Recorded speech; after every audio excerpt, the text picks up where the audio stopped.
Hello and welcome back to the news. Alright, tonight our main story is about Twitter drama. What, are you serious? Yeah, I'm serious. Twitter drama? Man, you're really running out of content. Fuck you, fuck you.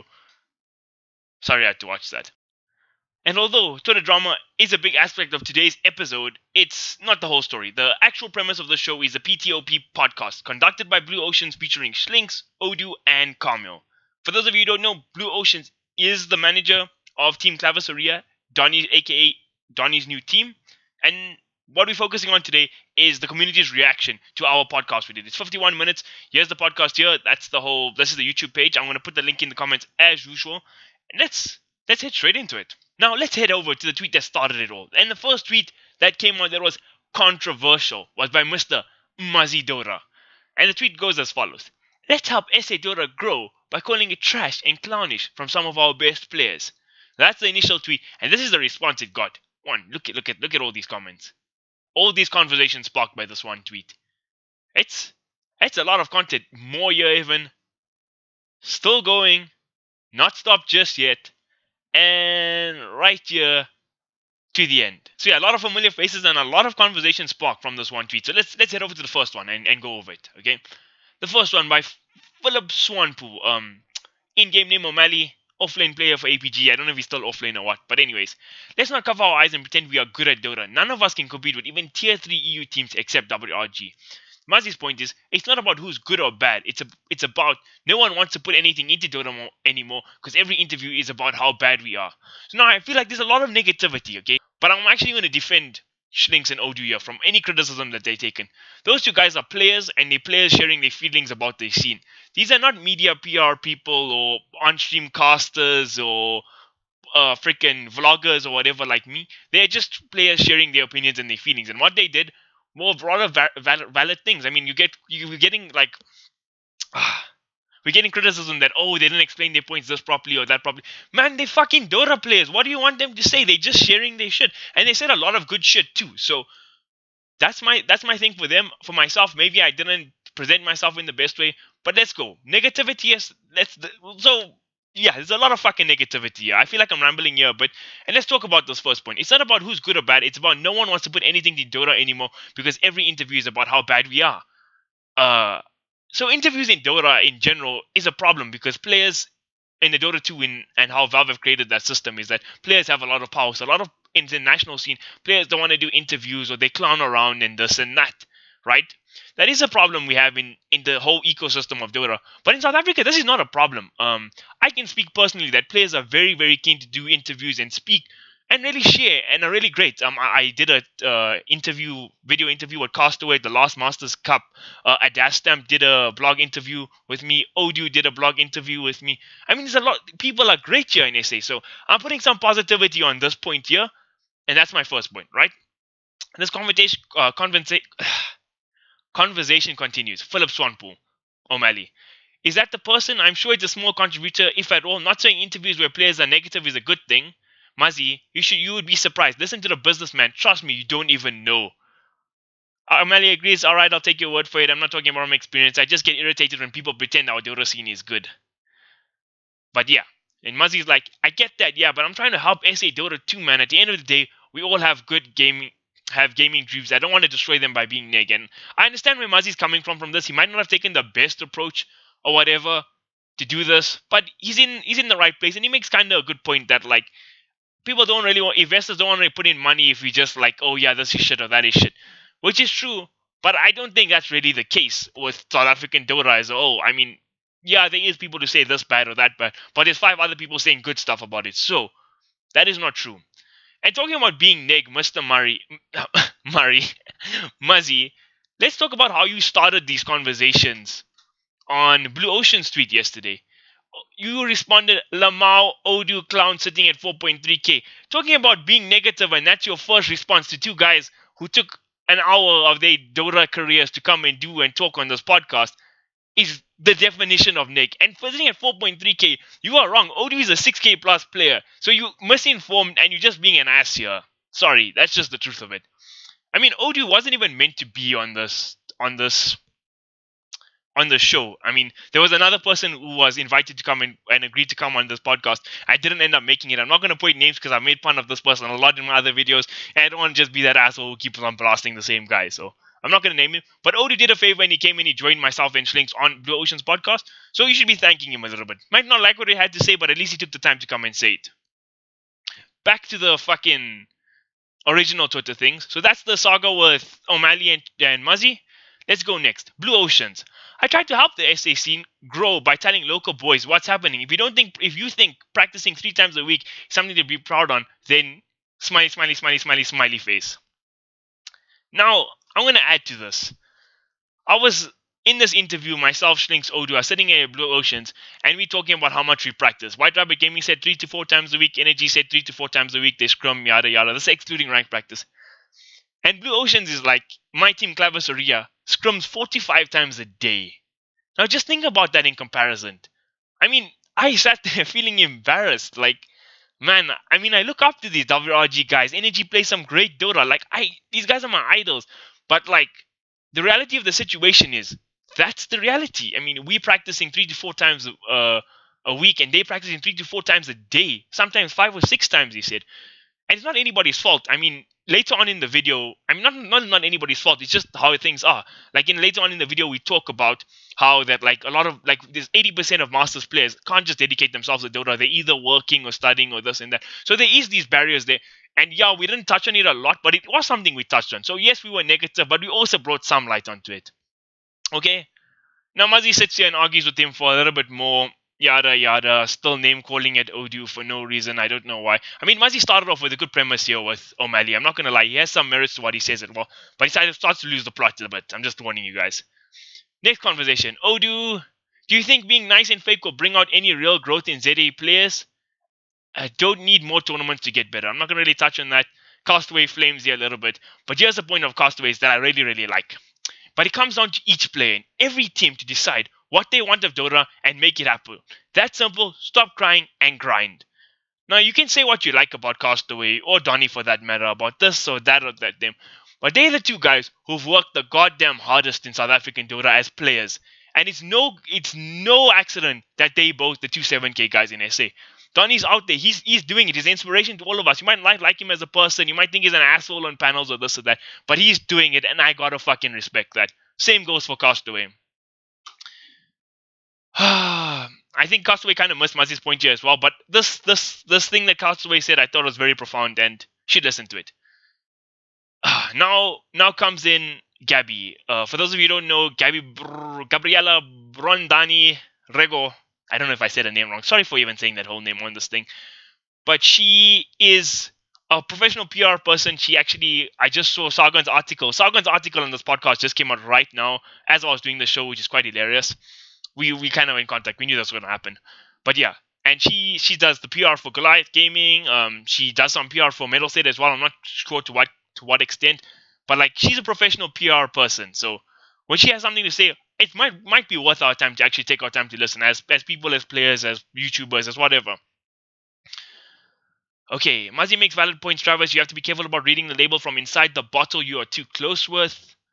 Not an objective / outside perspective. I put my 2 cents on the issue in comments to Muzzy's stream. Yes, skill / grind is one thing, but the perception of the scene and players plus reputations is another. Those are big elements and brands and investors are looking for. And again, this is a professional PR person. And what she says, I think she's the first PR person I know involved in the Dota 2 scene. So her being here is something I really like. My Goliath Gaming Cupcake spoke for that very loudly. But yeah, so let's listen to what she has to say. Okay, Castaway and Muzzy are still going at it here. And Ms. Gabriela has more to say. Okay, here she's interacting with Bob Yules now as well. His point is, international recognition will go over and beyond any form of local activities, players and businesses. That should ultimately be the goal, which is a fair point he makes, I think. Then she responds, fair enough. My question is the goal for local players to go overseas to compete? ? Whatever gets the scene internationally recognized is his response. Which in essence, and she responds, which in essence will require players to go overseas to compete, correct? Which costs dollars. Where does that money come from? Investment / brands, ... The only point I'm trying to raise, sure, being recognized as a great player is necessary, but so is the money, and brands won't invest ... if the scene is made out to be clownish, made out to be clown. This is the point I'm going to emphasize out. Made out to be clownish by quote unquote top players. That's all from my side. So that's what she has to say. Now you say the scene is made out to be clownish. Mazi is complaining about it being called clownish. Now let me just tell you guys this. The South African Dota scene is not made out to be clownish. It really isn't. There's a lot of good things in South African Dota, and there's a lot of people doing a lot of good things, and the players are working hard, and there's a lot of fucking good shit to talk about in SA Dota. But it is not made out to be clownish, my friends. Okay? When we have LAN tournaments that don't allow any spectators, that is clownish.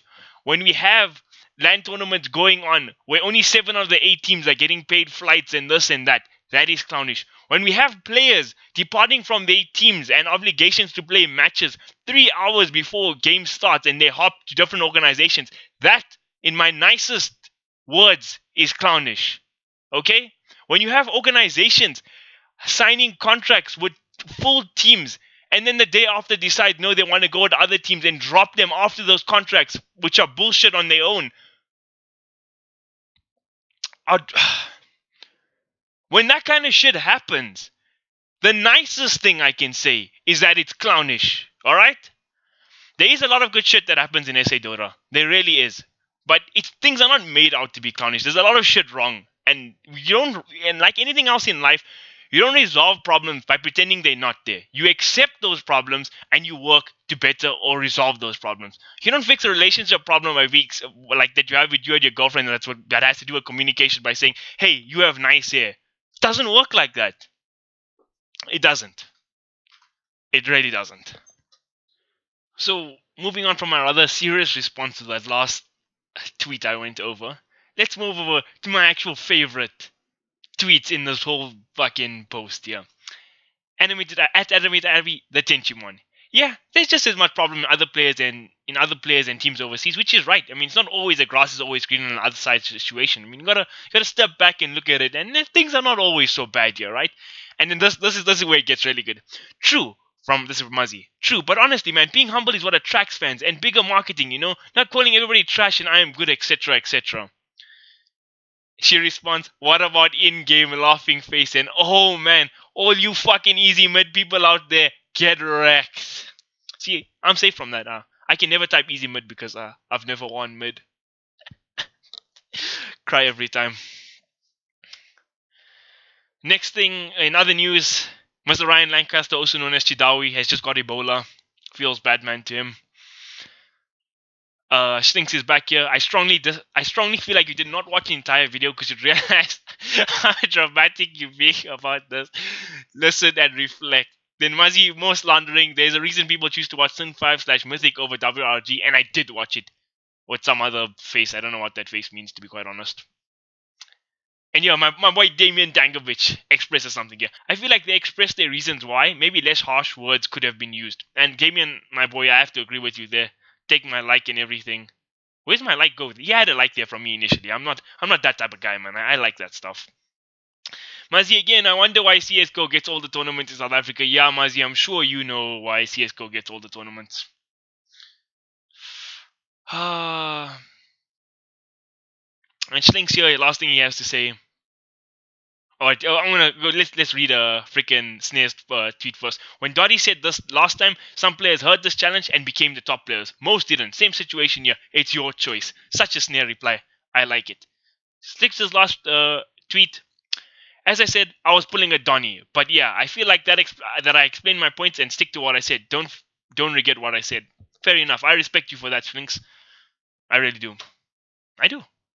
I actually enjoyed the podcast. I enjoyed doing it. I might have been a bit of an asshole sometimes, but it was good.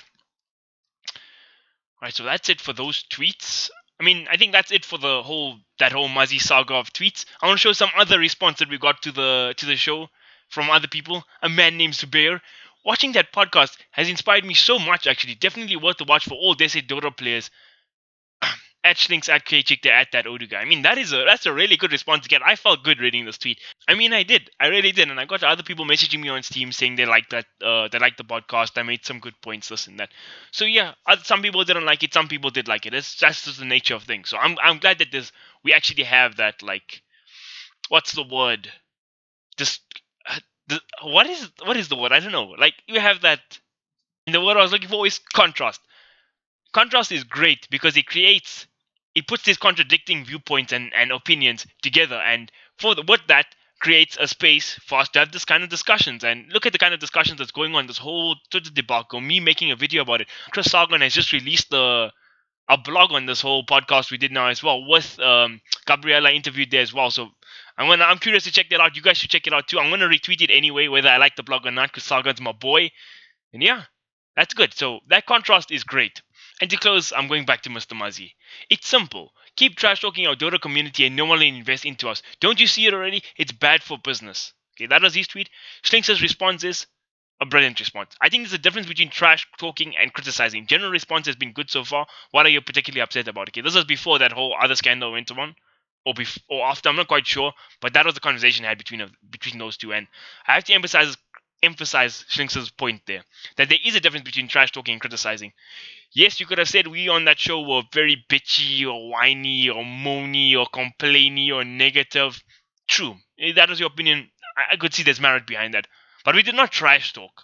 That is a big difference. When I say that the skill difference between here and Europe is like easily 2k MMR between our Masters teams and they like tier 2 teams, it's the fact. When they 7k MMR and we 5.5k MMR or 5k MMR, it's a big difference. That is just the fact. When I say the stream numbers here are like 30, 40, 50, I mean, that's just the numbers. I mean, it is kind of a lot. I think it's a lot when I watch and I see 50 people there. I'm like, whoa, 50 people are watching me cast the game. It's great.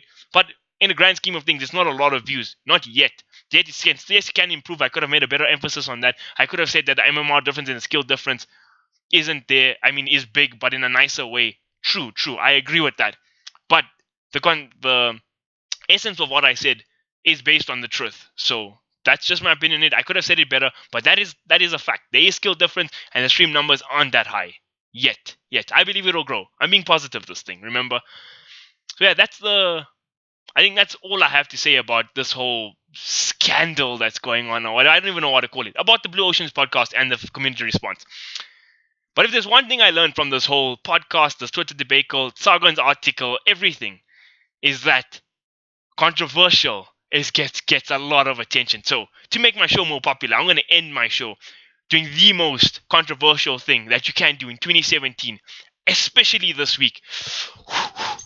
Are you ready? I'm going to say the one thing that's going to make everybody really, really mad. Game of Thrones sucks. Dun dun dun dun dun dun dun dun dun dun dun dun. Do do do do do do do do. Thank you everybody and goodbye.